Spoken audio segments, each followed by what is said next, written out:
يا أيها الذين آمنوا لا ترفعوا أصواتكم فوق صوت النبي ولا تجهروا له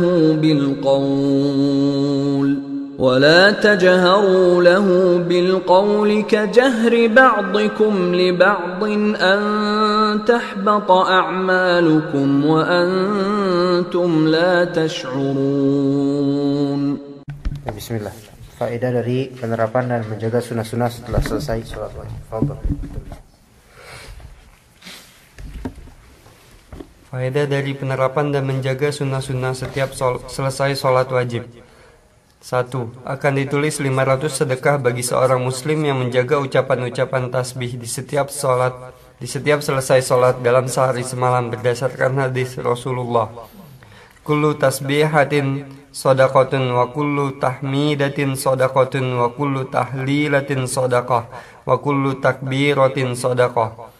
Setiap tasbih adalah sedekah, setiap tahmid adalah sedekah, setiap tahlil adalah sedekah, dan setiap takbir adalah sedekah. Imam An-Nawawi rahimahullah berkata, ditetapkan pahala baginya. Oke, itu yang pertama dulu kalau begitu. Setiap tasbih subhanallah satu itu udah satu sedekah, Masya Allah ya. Subhanallah. Dan juga dalam riwayat Bukhari kalau misalnya kita subhanallah wa bihamdi subhanallahil azim, itu kan besar mizannya atau ukurannya. Ini tasbih dalam setiap setelah sholat. Satu tasbih aja satu sedekah. Satu sholat tadi subuh 33 tasbih. Kemudian 33 tahmid. Kemudian 33 takbir. Taib, itu udah 99.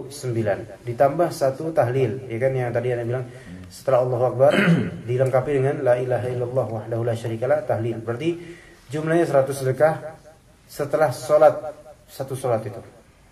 Baik, kalau misalnya 5 waktu 500, subhanallah. Berarti setiap hari kita 500 kali sedekah, alhamdulillah, tanpa kita sadari. Kalau kita rutinkan, itu baru pahala sedekahnya, belum keutamaan dihapuskannya dosa, alhamdulillah. Iya. Alhamdulillah. Ya, ini enak banget kan? Iya, tapi bukan berarti kemudian sedekah materinya enggak pernah, karena saya udah dermawan kok. Sehari 500 sedekah. Antum boleh bilang gitu ke orang. Mas bro, Anda sehari 500 sedekah. 500. Iya, zuhur, isya, setiap selesai sholat orang selalu berinfak sedekah, Masya Allah. Iya, tapi pelitnya kalau untuk urusan duit, ya, nah itu berarti beda itu. Ya. 2 akan ditanamkan 500 pohon di dalam surga bagi seorang muslim yang menjaga tasbihnya di setiap selesai sholat dalam sehari semalam. Yang demikian itu berdasarkan hadis Nabi Sallallahu Alaihi Wasallam. Anna Rasulullah sallallahu alaihi wasallam marra ala Abi Hurairah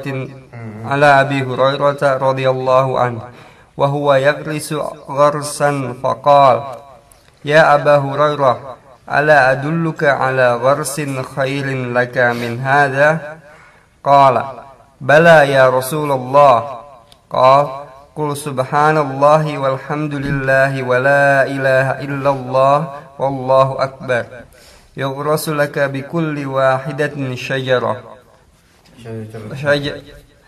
yughrasu laka bikulli wahidatin syajaratun fil jannah. Bahwasanya saat melewati Abu Hurairah radhiyallahu anhu yang sedang menanam tanaman, Rasulullah sallallahu alaihi wasallam berkata, "Wahai Abu Hurairah, maukah engkau kutunjukkan pada tanaman yang lebih baik daripada tanaman ini yang engkau tanam?" Abu Hurairah pun menjawab, "Mau wahai Rasulullah." Beliau berkata, "Katakanlah subhanallah walhamdulillah wa la ilaha illallah wallahu akbar, maka akan ditanamkan bagi engkau satu pohon di dalam surga." Berarti kalau misalnya satu hari kita menjaga tasbih, tahlil, tahmid, takbir, satu hari kita jaga semua itu, satu sholat setelahnya 100, ya kan? 100, 100, berarti 500 pohon. Itu sunnah, tapi kan dapat ini keutamanya. Dan Dan misal kita bayangkan, kalau kita punya lahan, kemudian ada pohon yang sangat indah, banyak di lahan yang kita punya itu, gimana perasaannya? Pasti pengen bertanazuh atau tamasya di situ, jalan-jalan belum binatangnya, pasti rasanya itu senang hati. Di surga lebih-lebih yang pohonnya pasti jauh lebih besar, lebih bagus daripada yang di dunia.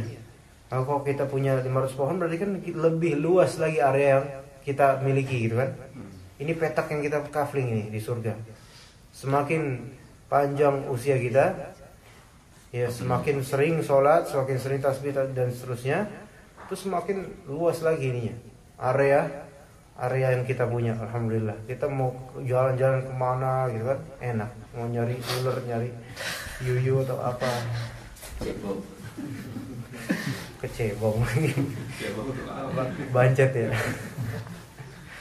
Iya, alhamdulillah enak banget itu, masya Allah. Kemudian dia ada tamannya dan kupu-kupunya, terus ada surganya, ada ininya, sungainya. Wah, subhanallah, enak banget. Tanaman semuanya. Iya, itu baru tanaman yang nggak bisa dikiaskan dengan mala ainun ra'at wala udhunun sami'at. Yaitu mata nggak pernah memandang yang seindah itu, telinga nggak pernah mendapatkan kabar yang seindah itu. Ya, nanti yang akan ada di surga. Semoga Allah jadikan kita dan keluarga kita berkumpul di surga. Allahumma amin. 3, tapi ya berkumpul di surga ya, bukan cuma amin-aminan doang. Usaha, jangan ngomong itu ya insya Allah kita ke surga nanti. Ke surga tahu dari mana? Usahanya nggak jelas kok. Ibadah juga minim, usaha nggak ada, maka jangan banyak harap ya. Itu namanya malah apa namanya? Suudzon sama Allah malah. Karena di antara bentuk suudzon adalah kita berharap baik sama Allah, tapi kita usahanya sedikit. Ini suudzon berarti. Karena Allah Ta'ala tidak akan memberikan kadar banyak bagi yang usahanya sedikit. Iya. Justru yang namanya husnudzon sama Allah itu adalah kita berharap baik pada Allah selagi usahanya banyak. Nah, itu baru husnudzon sama Allah Ta'ala. Iya, baik. Kemudian 3. Bagi siapa saja yang sering membaca ayat kursi dan selalu mempraktikannya setiap kali selesai sholat, maka tidak ada yang menghalangi antara dia dengan surga kecuali kematian, sehingga ia akan dimasukkan ke dalam surganya. 4. Barang siapa yang senantiasa memelihara zikir-zikir tersebut, maka akan dihapuskan dosa-dosanya meski kadarnya sebanyak buih di lautan. Demikian itulah sebagaimana terdapat penegasannya di dalam kitab Sahih Muslim, yaitu walau kanat misla zabadil bahar, walaupun sebanyak buih di lautan. Iya, kemudian 5. Tidak ada kehinaan dan kegagalan di dunia maupun akhirat bagi siapa yang senantiasa mempraktikkan zikir-zikir tersebut di setiap selesai sholat. Hal ini berdasarkan hadis mu'aqibatun la yakhibu qailuhunna, yang diamalkan secara rutin, tidak ada kerugian bagi orang yang mengucapkannya. Lalu beliau sallallahu alaihi wasallam menyebutkan bacaan-bacaan tasbih tersebut. 6. Sebagai penutup atas kesalahan dan kekurangan di dalam pelaksanaan ibadah-ibadah wajib. Amal sunnah itu sebagai penutup, nambel ya. Kita banyak kesalahan dan kekurangan dalam sholat kita. Ya udah sholatnya nggak khusyuk, terus nggak zikir lagi, ya udah sholatnya kayak orang nggak punya nilai gitu. Kontennya itu di bawah 5, nggak bisa naik kelas nanti. Iya. Kalau nggak bisa naik kelas disetrap atau dimarahin guru ya. Oke, insyaallah kita langsung ke situ. Iya, Pak. Iya, Pak. Untuk amal-amal sunnah ini juga diajukan setelah sholat. Iya, sahih. Iya. Apa gimana tadi pertanyaan? Amal-amal ini apa juga? Enggak, ini setelah sholat wajib, Pak. Setelah sholat wajib. Kalau setelah sholat sunnah jangan dikhususkan untuk ini. Jadikan sebagai zikir mutlak aja. Ini untuk sholat wajib. Kan kita banyak menjumpai ini seperti akan ditanamkan 500 pohon di dalam surga, atau ada lagi yang akan dibangunkan rumah di surga. Mafhumnya apa? Berarti kita di sana itu kalau nggak ngamalin itu nggak ada pohon-pohon, kita nggak punya rumah gitu. Wallahu alam. Untuk itu wallahu alam. Mungkin tambahan, pohon tambahan atau gimana kita nggak tahu. Iya, kita nggak tahu di situ. emang udah ada sebelumnya atau enggak, kita nggak bisa mengatakan ada atau tidaknya sebelumnya. Tapi kalau mengamalkan ini pasti ada gitu loh. Adapun kalau enggak mengamalkan ini, misalnya belum mengamalkan ini, ada atau tidaknya itu enggak tahu. Ya, maksudnya gini, kan ini amalan ini pahalanya apa, ganjarannya rumah, ya kan? Atau ini, ya kan? Pohon, ya kan? Berarti mafhumnya, mukhalafahnya, kalau enggak ngamal ini, enggak pernah ngamal ini, berarti kan enggak ada pohon, enggak ada rumah, gitu kan? Itu untuk mafhum itu kita enggak bisa mengkiaskan, enggak bisa ini, enggak tahu lah, enggak tahu. Bisa jadi udah ada karena amalan lain yang kita enggak sadari, enggak tahu, gitu. Atau bisa jadi ada karena Allah Ta'ala memang memberikan fadilah. Ya Allah Ta'ala kan memberikan surga, memang sesuai dengan amalan hamba.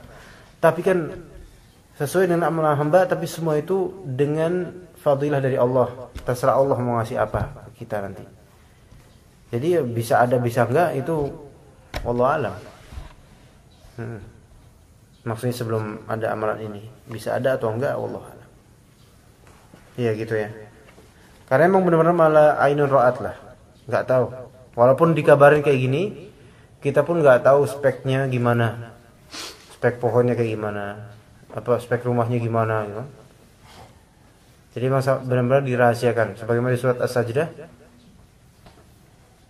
ukhfiya lahum min qurrati a'yun. Orang-orang yang beramal ini disembunyikan dari mereka qurratu a'yun, apa yang membuat mata mereka senang menatapnya, yaitu di surga nanti. Jazaa'an bima kanu ya'malun. Yaitu supaya surprise nanti. Gitu. Ya mafhum yang tadi antum bilang, mafhum yang tidak layak ditanyakan pun sebenarnya nggak layak juga sebenarnya. Cuma mungkin karena penasaran antum, ya ana belum pernah ke sana jadi ana nggak. Wallahu a'lam. Gitu dulu ya. Subhanallah.